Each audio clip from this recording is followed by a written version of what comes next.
Ace Hỏa Quyền đã chết trước mặt của Luffy vũ trợ. Ngươi vừa nói cái gì vậy?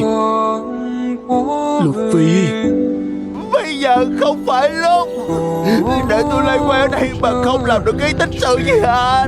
Khi thuyền trưởng của chúng tôi hoàn toàn sụp đổ, tôi muốn được ở cạnh cậu ấy, an ủi cậu ấy, chỉ cần có thể tiếp thêm cho cậu một phần sức mạnh. Thì dù có phải trở thành một quái vật thật sự tôi cũng không bận tâm đâu. nè ông già, tôi cần phải đi gấp. Tôi phải rời khỏi đây để tới gặp bạn của tôi, càng sớm càng tốt. Cho tôi một con tàu lớn.